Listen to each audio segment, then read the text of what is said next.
Bom dia. Eu aqui agradeço o convite. Há um ano atrás eu participei justamente aqui, fiquei muito admirada com os trabalhos apresentados, com a área. Os meus passos nessa área ainda são muito curtos. E hoje eu trouxe um tema e eu estou saindo da minha zona de conforto, porque eu venho trabalhando desde o doutorado com técnicas eletroquímicas, é o que eu venho fazendo. E hoje eu trouxe um tema sobre biosensores nanomecânicos para partilhar com vocês. É uma revisão que eu fiz e com uma coincidência muito agradável, que tem uma empresa ali no hall apresentando então o funcionamento de um equipamento. Então eu me sinto agora um pouco melhor, porque eu sei que tem pessoas muito capacitadas que poderão auxiliar em algumas dúvidas que venham a surgir tanto de mim como de vocês. Então, vou partilhar com vocês esse mundo fantástico dos biosensores ou dos sensores nanomecânicos.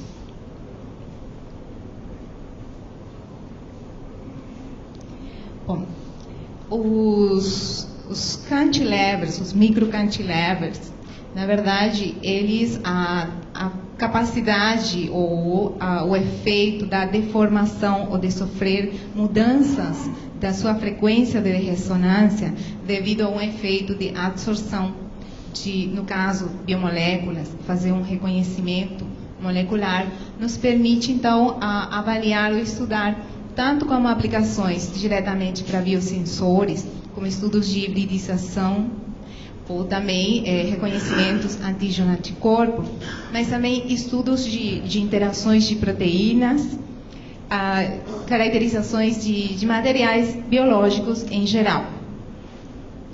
Aqui, só para mostrar um esquema, nós teríamos, esse aqui seria uma representação de um microcantilever, onde uma das partes nós funcionalizamos. No caso aqui, nós funcionalizamos e depois fazemos o reconhecimento molecular. Essa absorção das espécies, seja, então, no caso agora, ele vai criar uma deformação, uma deflexão. Essa deflexão, existe uma relação dessa atenção que a gente tem com a curvatura. Portanto, a gente pode utilizar essa deformação para aplicações analíticas. As tensões de superfície criadas aqui são devidas a interações moleculares, sejam essas interações eletrostáticas, hidrofóbicas. As aplicações, numa faixa muito grande de aplicações em diferentes áreas, principalmente nas áreas da proteômica, genômica, mas também para a detecção de drogas e estudos de interações para a detecção de vírus.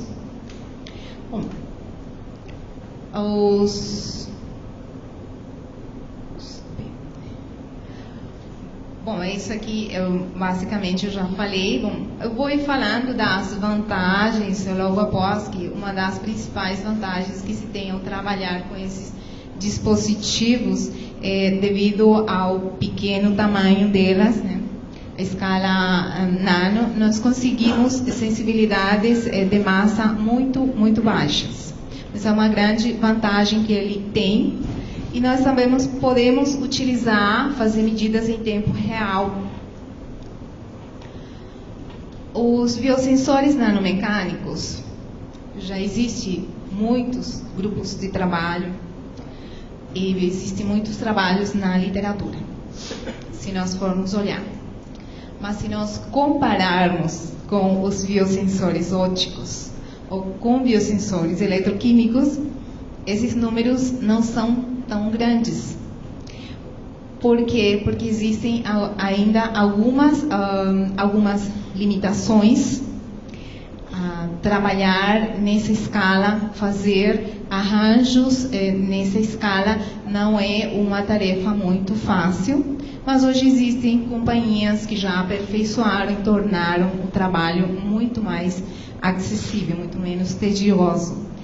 Mas ainda não chega a ser tão popular quanto os outros dispositivos.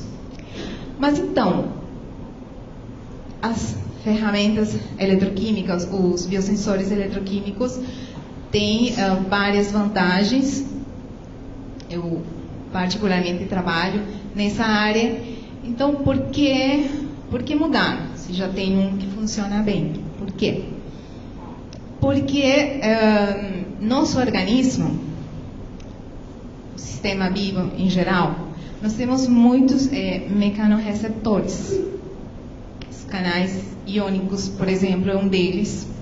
Então, nós poderíamos estudar e tirar muitas informações, nos aproximar daquele evento biológico em si.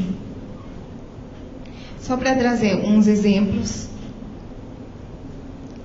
um mecanorreceptor biológico que nós temos, a audição, que nós temos então aqui a estrutura do ouvido, e aqui nós temos essa região, particularmente a cóclea, cuja estrutura em si está formado por pequenos cílios. E ele é um mecanorreceptor, quer dizer, as ondas sonoras vão chegar até lá, interagem, tem uma força que é aplicada nesses pequenos pelos aqui, organizados, e basicamente, se nós conseguíssemos isolar, se isolarmos um deles, é isso que acontece. Basicamente, ele está bailando, ele se movimenta. Bom, esse efeito, então, é transmitido para células nervosas, e então a gente tem a audição. Que uma informação adicional que eu acabei descobrindo, porque a gente estuda muitas coisas na escola, mas a gente depois esquece, né? Que até os 10 anos a gente consegue ouvir o máximo que a gente vai ouvir. E que depois, com o tempo, essas estruturas pequenas ali vão se perdendo. E é por isso que nós vamos perdendo a capacidade auditiva com a idade. Bom, esses outros exemplos, então, nas membranas celulares, geralmente nós temos muitas vezes uma absorção ou uma interação com o receptor que acaba criando uma deformação. E é através dessa tensão que é aplicada, provoca essa deformação, que nós temos a abertura e fechamento, então, dos canais iônicos, permitindo a entrada e saída, então, de íons ou moléculas de interesse. Mas também existem muitos outros exemplos. No caso aqui de uma enzima que, por aplicação de uma tensão, ele pode, então, estar perdendo a atividade dele, no caso aqui, uma ruptura do substrato. Então, no nosso organismo existem muitos eventos, né, que funcionam através dessa interação, então, de uma força que cria uma deformação e que é transmitida, então, depois para ter uma atividade biológica.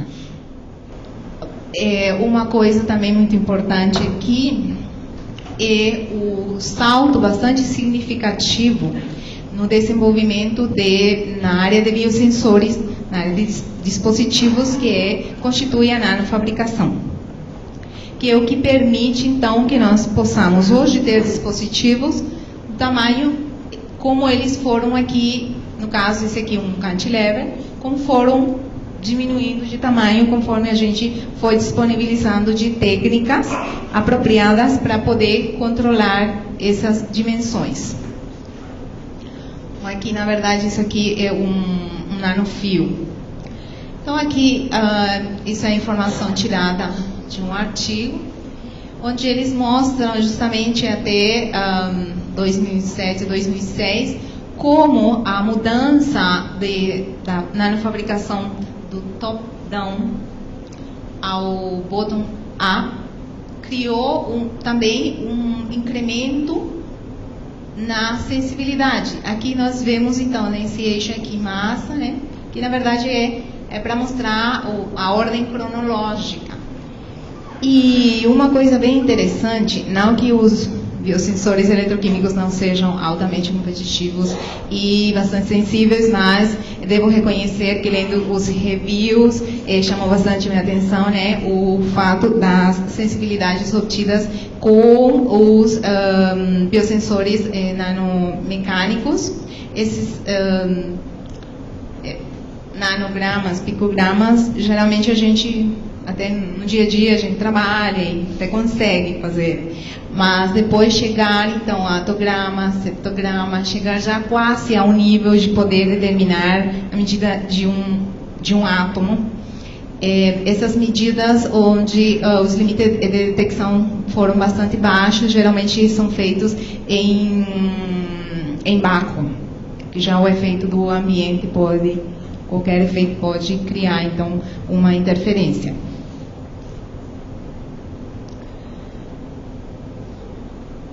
Ok. Esse aqui era para vir depois, mas tudo bem, vou explicar aqui. Que nós precisamos, na verdade, existem dois tipos. Talvez o mais comum seja os dispositivos constituídos de microcantilevers que tenham uma das extremidades fixa e a outra que esteja livre. Mas também existe as que são dos dois lados, eles são rígidos dos dois lados. É importante falar aqui que as relações que a gente vai utilizar para poder extrair os dados analíticos, que é do nosso interesse no caso de um biosensor, nós temos que tentar minimizar alguns efeitos para poder ter uma relação mais simples e controlável. No caso aqui, nós teríamos que as dimensões, a relação, na verdade, a proporção entre a espessura e o comprimento deve ter uma relação, deve ser muito menor a espessura que o comprimento. Para quê? Para que as tensões no plano, as tensões próprias no plano, elas possam ter uma interferência nula ou pouco significativa na deformação que esse cantilever vai experimentar. Mas essas condições, quando a gente trabalha ou com dispositivos ou com microcantilevers ou arranjos deles, já vem, eles de fábrica, eles já vêm com as características, com essas mais ou menos, dentro dessas faixas, que aqui nós podemos visualmente ver que a espessura é muito menor que o comprimento. Isso para que nós possamos utilizar uma relação que logo eu vou mostrar, e nós temos que, então, estaríamos trabalhando com uma superfície aqui isotrópica e homogênea. Bom, nós funcionalizamos esses microcantilevers. Agora, quando funcionalizamos, seja com, por exemplo, um antígeno e depois a reação com o anticorpo, como é que a gente vai detectar a interação? Como é que a gente vai verificar isso? Nós podemos verificar de duas maneiras, de dois modos, o modo estático e o modo dinâmico. No modo estático, geralmente o que a gente está vendo é a deformação. O que a gente faz é modifica um dos lados, essa é a condição necessária, a assimetria. Então nós geralmente modificamos aqui, colocamos, no caso, vamos supor um antígeno e a reação com o anticorpo. Então nós medimos a deflexão desse cantilever. Por outro lado, também nós podemos fazer no modo dinâmico. Como é que funciona o modo dinâmico? A adição de massa, por exemplo, porque aqui a gente vê a adição que a gente está fazendo, incrementamos a massa sobre esse cantilever. Mas isso também pode, então, provocar, no caso, um decréscimo na frequência de ressonância. E nós avaliamos isso, existe uma relação entre a massa que a gente está adicionando e o decréscimo, então, devido a esse incremento, que seria mais ou menos representado aqui, na amplitude e frequência. No modo estático, nós conseguimos, então, ter uma relação entre a mudança de curvatura e esse valor aqui, que também é a mudança no estresse que essa superfície está experimentando devido às interações moleculares pela absorção aqui sobre essa superfície. Então, de uma forma bem simples, seria mais ou menos isso, um perfil que a gente teria com o tempo aqui. Isso foi extraído de um artigo. Qual seria a resposta da deflexão, no caso, isso aqui é para uma hibridização, para um estudo de hibridização. Então, se a gente não modificando, daria uma resposta, e após a absorção, no caso ele tem TiO, então possivelmente está recoberto de ouro aqui, nós vemos a deflexão do cantilever devido à adição da massa ali. Essa absorção acabou criando, então, uma deflexão. Também é importante constatar aqui que nós temos além a relação, aqui a equação envolve os parâmetros próprios do material, que são o módulo de elasticidade de Young e o coeficiente de Poisson. Bom, a equação que eu mostrei anteriormente é a equação de Stone. Só que essa equação, que foi derivada já há mais de 100 anos atrás, ela foi observada para um substrato de vidro, que ao depositar um metal sobre ele curva. Então, é possível ter essa relação da curvatura e da tensão. Só que isso aí, essa relação é aplicável quando nós temos um substrato onde a curvatura é homogênea. Quer dizer, eu tenho um substrato e eu aplico uma tensão e ele se deforma. Mas houve necessidade de ligeiramente adaptar essa equação, por causa que nós temos, na verdade, um substrato, mas a curvatura ela não é homogênea. Por quê? Porque ele está rígido nessa região aqui. Ela está, ao estar presa, então ele está rígido.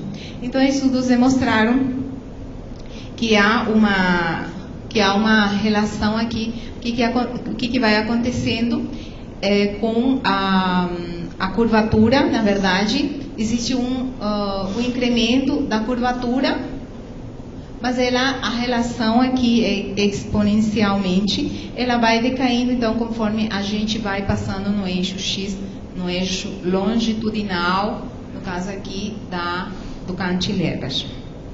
Então, foi simplesmente feita uma modificação para poder adequar a realidade do que é realmente o nosso cantilever. Na resposta dinâmica, nós podemos ter dois efeitos. É possível que a adição de massa provoque uma diminuição, então, um deslocamento da frequência, que é mostrado aqui.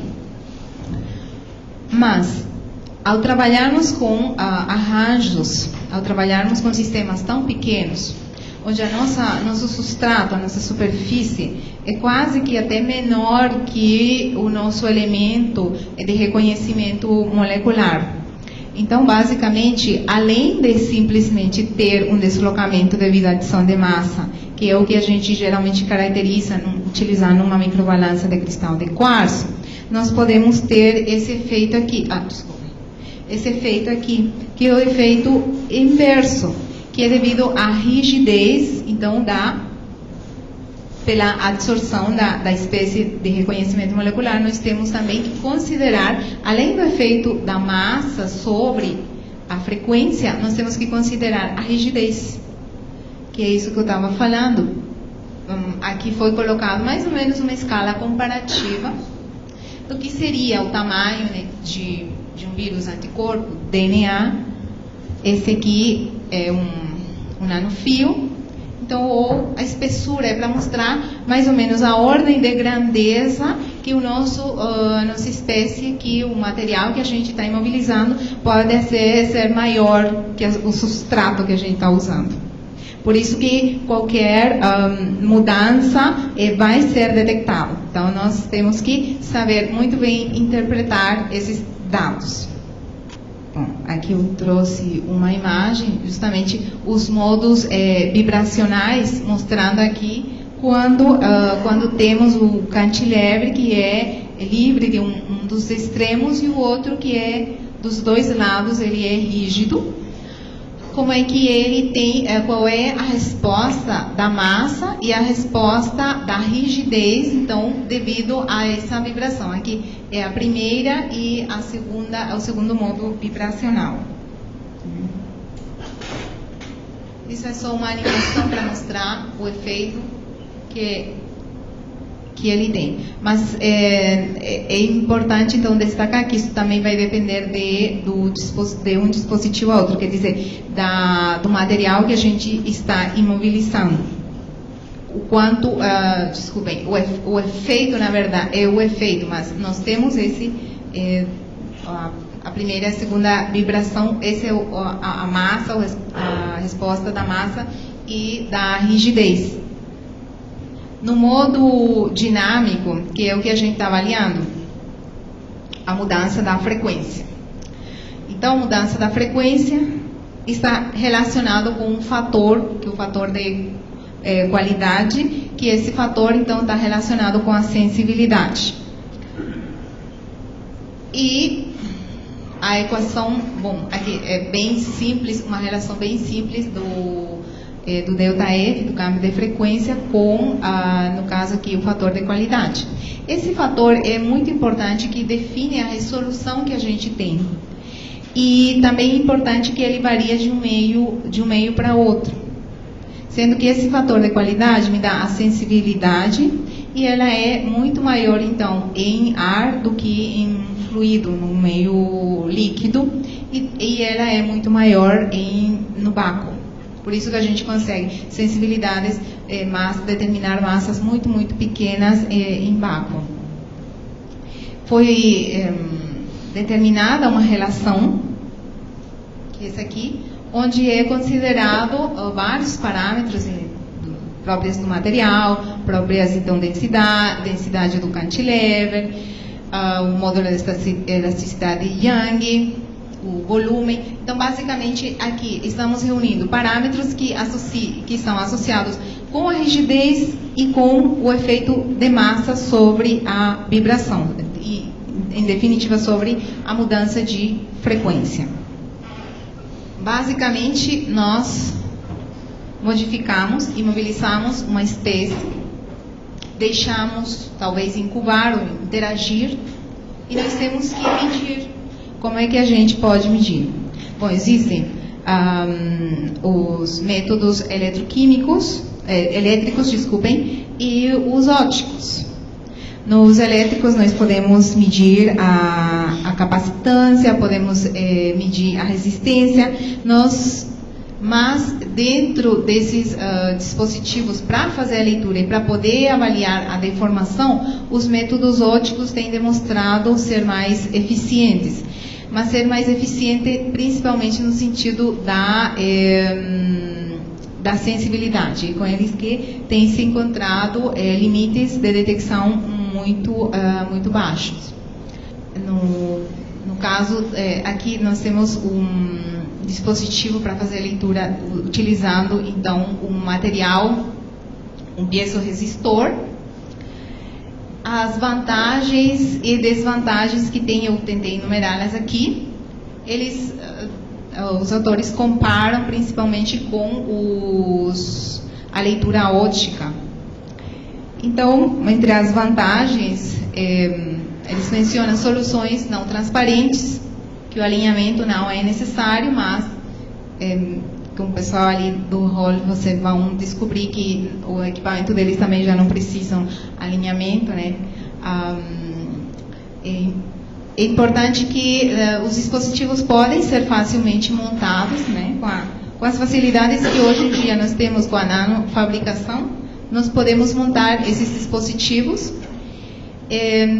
o que os torna bastante compatíveis com a miniaturização. Então, os arranjos de hoje nós temos a tecnologia para poder fabricar esses dispositivos. Bom, a desvantagem é que no momento que a gente vai ter que ter um contato elétrico, nós temos que isolá-lo, principalmente quando a gente for medir em solução. Nós teríamos que isolá-lo, o que requer, também envolve uma questão de tamanho adicional. A resolução é menor e a sensibilidade é mais baixa quando a gente compara com os leitores ópticos. Esse esquema aqui que está montado, um esquema básico, né, onde através de um laser nós conseguimos, que é feita uma varredura, nós conseguimos monitorar então as deflexões e as mudanças de frequência do nosso cantilever, que no caso estaria funcionalizado. Bom, é indiscutível a alta sensibilidade, a resolução também é muito boa.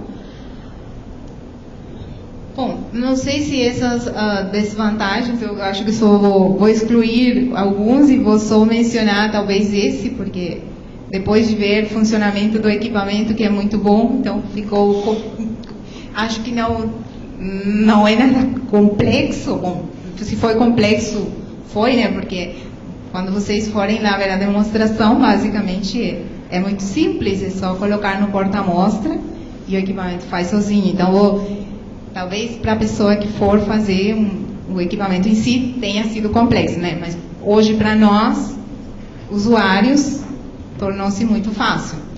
Agora, as mudanças na densidade óptica, por ser um dispositivo óptico, é lógico que ele vai ser sensível então ao índice de refração do meio. E no caso eles explicaram para mim que o alinhamento não é necessário, que muitas vezes uma das desvantagens que eles mencionaram utilizando o leitor óptico é que isso é demorado, é tedioso. A funcionalização dos arranjos de microcantilevers. Essa parte é bem interessante, eu só vou pegar um pouquinho de água. Bom, na verdade, talvez vocês estejam mais familiarizados, né, com pequenos volumes e números muito pequenos. A sensibilidade é muito baixa. Mas, para mim, foi uma coisa nova. Alguns não, mas outros realmente sim, que é o fato de, por exemplo, esse é um sistema. Como é que a gente funcionaliza? São micrômetros. É muito pequeno. Como é que a gente funcionaliza? Bom, se nós funcionalizarmos, isso aqui seria um arranjo. Se a ideia é que todo esse arranjo possa estar imobilizado com a da mesma forma, então não tem muito problema, é só incubar. Só criar, tem muitos trabalhos onde eles criaram pequenos spots aqui, onde é colocado então a solução que conteria para imobilização, para funcionalizar. Só que aí ele funcionaliza, né? Esse aqui é um arranjo comercial de 8 pecinhas aqui, que a gente acabaria então modificando os 8 por igual. Mas a dificuldade começa quando a gente quer funcionalizar cada um de maneira diferente. O sistema, então, é utilizar capilares para poder isolar e requer, então, muita precisão. Por quê? Porque nós temos esse espaçamento aqui que tem que ser respeitado. Então, tem que ser tudo bem montado do jeito a que possa, efetivamente, eles serem facilmente funcionalizados. Outro sistema empregado, que também é muito interessante, é utilizando o sistema para injeção aqui, que é um sistema, ele funciona de uma maneira piezoelétrica, e ele vai depositando umas gotas. Bom, umas nanogotas. Então, aqui basicamente nós estamos trabalhando em picolitros para depositar. Então, ele funciona porque ele simplesmente vai detectando, então vai ir depositando uma gotícula em cada cantilever. Picolitros é facilmente, bom, picolitros, não sei se vocês imaginam, mas para mim é um número assim muito, muito pequeno. Então, colocou, evaporou, secou.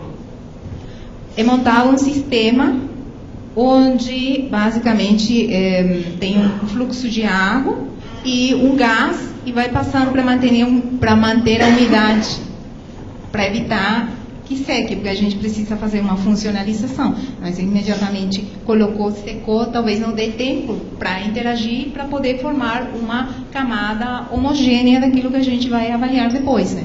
Então, por exemplo, aqui nesse desenho, que talvez não seja muito, muito claro, mas vocês podem reparar que isso aqui é uma micro gota, então nanogota, na verdade, desse tamanho. E aqui nós vemos umas, esse aqui vem já de um dispositivo que está incorporado, de um banho de água que vai circulando para manter uma certa umidade, para evitar então que seque imediatamente, que é depositada a gota e permitir então a funcionalização.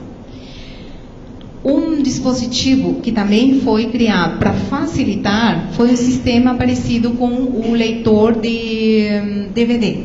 Que o DVD tem as ranhurinhas que a gente vê. Então, eles criaram aqui, eles conseguiram colocar os cantilevers, né, alinhados aqui, e por um efeito, como mostrado aqui, a gota, então, é colocada e ele, então, por um sistema microfluídico, ele vai ir e, adicionalmente, isso aqui vai rodando, ele vai funcionalizar os nossos cantilevers.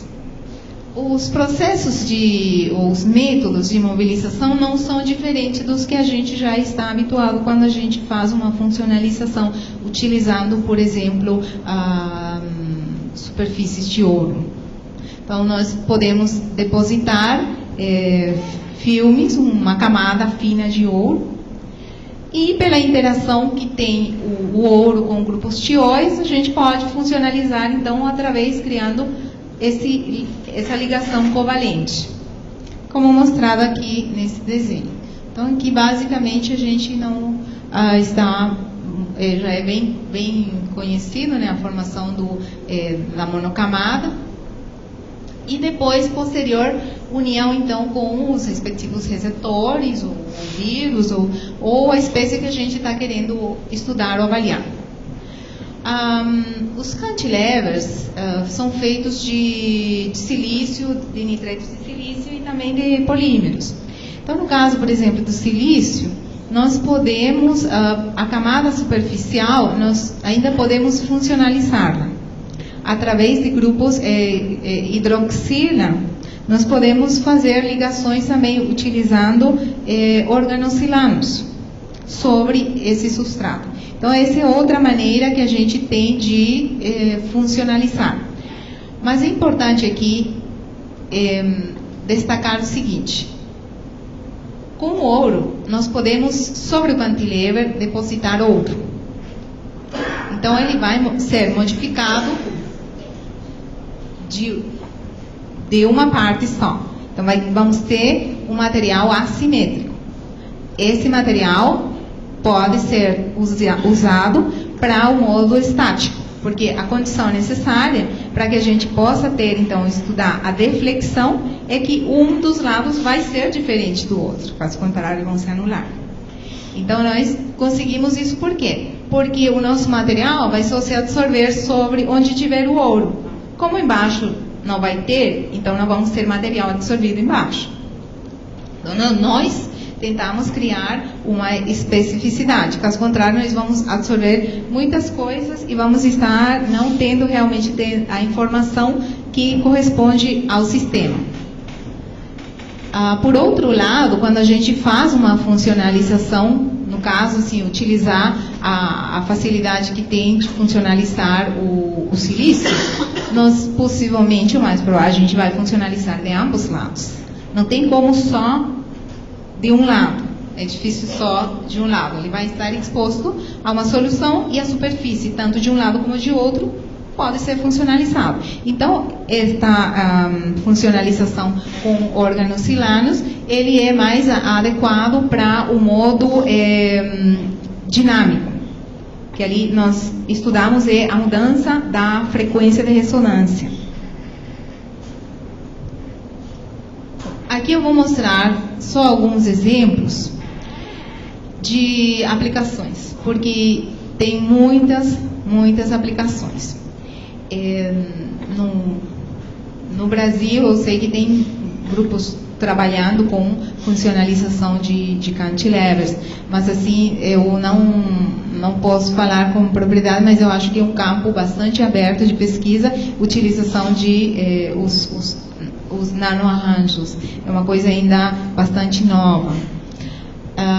Aqui nós temos, basicamente, as funcionalizações, elas são bem simples, são já conhecidas há muito tempo e são as mesmas, como eu disse, né?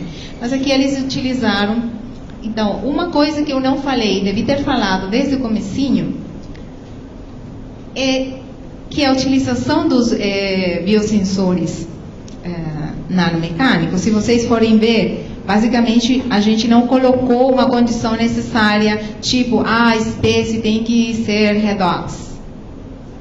Ou, por exemplo, não sei se, no caso, por exemplo, do DNA, se a gente quer determinar uma hibridização, em muitos casos a gente tem que usar um marcador. Aí a gente tem que mobilizar, muitas vezes eles utilizam, por exemplo, o ferroceno é bastante utilizado para isso. Aí colocam o ferroceno, a gente vê o sinal do ferroceno, depois que hibridiza, o sinal diminui, o sinal cai. Então aí a gente vai avaliando dessa forma. A mesma coisa quando a gente tem um biosensor óptico. A maioria das vezes nós temos que colocar um marcador fluorescente. Mas no caso aqui, em nenhum momento eu falei que nosso material biológico, nós temos que marcar ele para poder detectar. Porque o que a gente está fazendo é absorver ele. E essa absorção é o que vai acabar criando ou uma deformação ou uma mudança de frequência. E é isso que a gente vai medir. Mas sim, a gente tem que ter muito cuidado com as absorções que não são específicas, né? Então, esses cuidados sim têm que ser considerados. Então, é frequente encontrar o label free, porque eles não precisam de marcadores, né? Então, aqui eles estão medindo uma atividade de uma proteasa. Então, basicamente, eles veem a deformação, eles modificaram essa superfície e aqui está ligado covalentemente, fizeram um crosslinking com o glutaraldeído, utilizando a cisteamina para ligar do ouro. Aqui nós temos então a protease, a tripsina. Então, basicamente, o que eles mediram foi a atividade da tripsina e mediram também, no caso, a inibição. Então, colocar um inibidor, no caso aqui colocou um inibidor, e o que acontece? Então, depois eles vão avaliando que quando é colocado o inibidor, a deformação é mínima, não tem. Então, basicamente, eles conseguem medir a atividade, mas também conseguem medir, então, a inibição. Tudo, então, se vocês forem ver, basicamente a gente obtém as informações, mas nós modulamos o que realmente estamos querendo ver. E aqui é só mostrar, né, a mudança da tensão, né, em função da concentração no caso, a fibronectina. Eu tinha já falado disso, mas nesse esquema eles mostram perfeitamente bem. O sistema que é para colocar as nanogotas. Que aqui eles criaram um dispositivo que permite a circulação da água e através de um fluxo de um gás, nós mantemos a umidade do sistema. Então, eles conseguiram medir aqui, no caso, eles mediram a interação de uma proteína, se não me engano, isso aqui era com um bacteriófago, a interação que os bacteriófagos, eles são usados, são vírus, que são usados porque eles conseguem nos ajudar. Tem-se visto que bacteriófagos não têm efeitos nocivos sobre a saúde humana, então eles são uma alternativa para o tratamento. Então aqui eles estão medindo junto com a E. coli, então para combater bactérias. Então, voltando atrás, o interessante desse sistema, então, que eles conseguem medir no ambiente, então, a interação, manter essa umidade para poder medir a interação.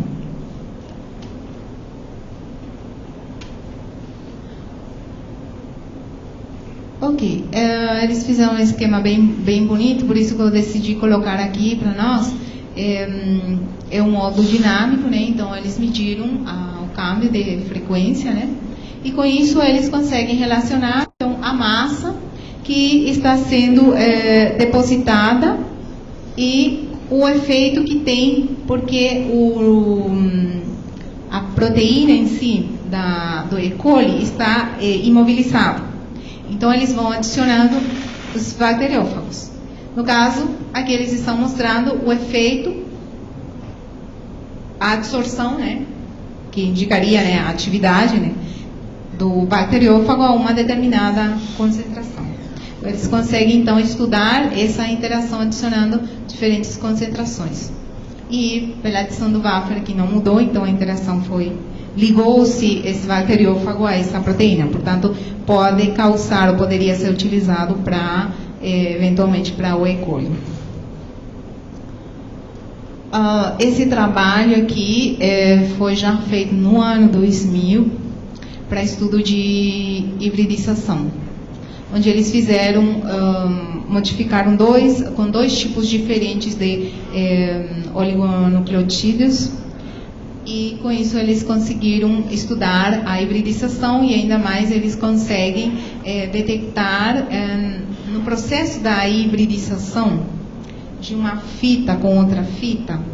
Nós temos que ser capazes de detectar uma mínima mudança, tipo, uma base que a gente muda, deveríamos poder detectar. Então eles fizeram esse estudo das diferentes, mudando diferentes bases, né? E conseguiram detectar até uma base diferente, eles conseguem detectar. Então, basicamente, medindo, no caso aqui, a deflexão do cantilever. Esse aqui foi montado já como um dispositivo microfluídico, também para estudar, então, a interação de antígeno-anticorpo, tipo sanduíche, só que aqui, para eles melhorarem a sensibilidade, eles funcionalizaram nanopartículas, para poder fazer a massa, para poder avaliar a massa, por causa que isso aqui incrementa consideravelmente a massa. Então, funcionalizam as nanopartículas que depois vão interagir de forma que, como a gente vê, uma forma tipo sanduíche, que é bem comum, característico em testes de ELISA, né, para melhorarem a sensibilidade, a resposta. Então, eles avaliam a massa. E aqui nós temos os arranjos, né? Isso aqui é a representação da modificação, isso aqui representa o chip em si, e como é que eles está separado aqui para a gente poder visualizar claramente que isso aqui é um dispositivo onde tem entrada e saída do fluido. A gente consegue então fazer esse sistema microfluídico. Bom, esse é o último slide que eu tinha para partilhar com vocês. Eu deixo vocês com algumas referências. Esses aqui são reviews. São ótimos reviews. Muita informação. O que eu estou apresentando assim, é de forma bem simples, de forma bem geral. Os resultados são muito promissores, principalmente na sensibilidade, e não somente isso.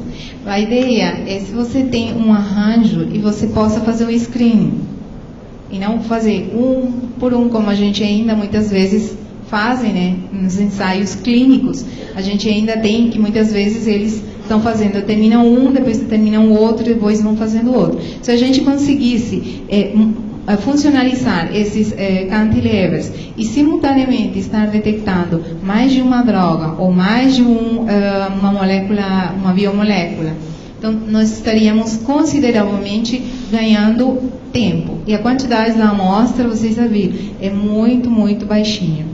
Então, eles são bastante promissores, talvez não chegam ainda a ser tão populares como os biosensores eletroquímicos e ópticos, mas eles têm excelente potencial para poderem ter facilidade nessa área, consegue modificar, consegue e tem informações muito valiosas que muitas vezes nós na área talvez mais de materiais ou talvez mais na área analítica poderíamos perfeitamente complementar. Então é isso que eu realmente gostei e foi uma coincidência, foi uma feliz coincidência que tem aqui duas pessoas que trabalham na área e trouxeram um dispositivo para um leitor, no caso óptico, e eles têm umas amostras dos arranjos de microcantilevers ali embaixo, para vocês visualizarem, para vocês verem o potencial de aplicação dessa técnica. E no caso que eu mostrei biosensores, mas o equipamento em si tem muitíssimas funções mais que isso, né? Que é o estudo mecânico desses materiais. Bom, muito obrigada.